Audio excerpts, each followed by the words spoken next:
দোকানের মতো পারফেক্ট রসমালাই কি বাড়িতে বানাতে কি শক্ত হয়ে যায় নাকি রসে দিলে ভেঙে যায়? আজ দেখাবো মাত্র কিছু উপকরণ দিয়ে কিভাবে বাড়িতেই বানাবেন একদম স্পঞ্জি আর মুখে মিলিয়ে যাওয়ার মতো রসমালাই, তাও আবার গুঁড়া দুধ দিয়ে। দেখতেই পাচ্ছেন আমার রসমালাইগুলো কতটা পারফেক্ট হয়েছে এবং লোভনীয় হয়েছে। তো শুরু করা যাক। আসসালামু আলাইকুম everyone, welcome to Ashish kitchen CTG. তো আমি এখানে প্রথমে 1 লিটার লিকুইড মিল্ক জাল দিয়ে নিব এবং এখান থেকে আমি 1 কাপ পরিমাণ দুধ আলাদা করে নিব এবং সেই পরিমাণ পানি দিব, সাথে দিব 1/4 কাপ দুধ পাউডার গুঁড়া দুধ দেখতে পাচ্ছেন, আর দিব 3-4টা এলাচ। এখন আমি এখানে 1/2 কাপ পরিমাণ চিনি দিব। আমি যেই মেজারমেন্টে করছি একই মেজারমেন্টে করার চেষ্টা করবেন, তাহলে মিষ্টিটা পারফেক্ট হবে।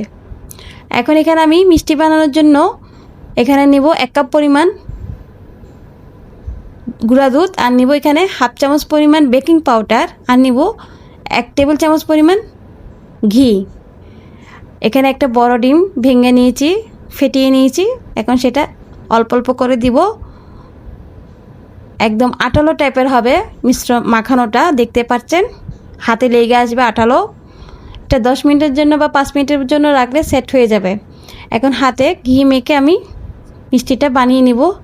আমি মিষ্টিগুলো একটু বড় সাইজের করেছি, আপনারা চাইলে আরও ছোটো ছোটো করতে পারেন। আমার এখানে প্রায় 30টা মতো হয়েছে, ছোটো করলে আরও বেশি হবে। এই তো আমার রেসিপিটা কেমন লাগলো অবশ্যই আমাকে কমেন্টে জানাবেন। যদি ভালো লেগে থাকে লাইক কমেন্ট শেয়ার করতে ভুলবেন না।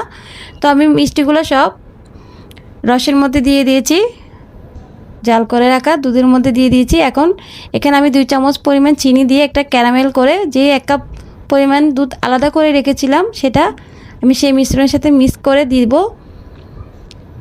দেখতে পাচ্ছেন আমি কিভাবে প্রসেসিংটা করছি, একই প্রসেসিং করার চেষ্টা করবেন, তাহলে রসমালাইটা খেতে মজা হবে এবং পারফেক্ট হবে। এখন আমি সেই ক্যারামেলটা দিয়ে দিব। এই তো এখন দেখতে অনেকটা লোভনীয় হবে। আর এগুলো এক একটা ফুলে ডাবল হয়ে গেছে, দেখতে পাচ্ছেন এটা সিদ্ধ হয়ে গেছে। বেশি টাইম লাগে না, 10 মিনিটে হয়ে যায়। এখন আমি এগুলো ফ্রিজে রেখে ঠান্ডা করব। তার আগে এখানে আমি জাফরান দিব, অল্প একটু জাফরান দিব, আর দিব এখানে একটু মাওয়া দিব 2 চামচ পরিমাণ। গুঁড়া দুধের সাথে একটু ঘি মেখে মাওয়াটা রেডি করে এখানে দিয়ে দিব, দেখতে পাচ্ছেন। তো অবশ্যই আমাকে জানাবেন আমার রেসিপিটা কেমন লাগলো। তো আজ এ পর্যন্ত, ভালো থাকবেন। আবার নতুন কোনো রেসিপি নিয়ে হাজির হব। আল্লাহ হাফেজ।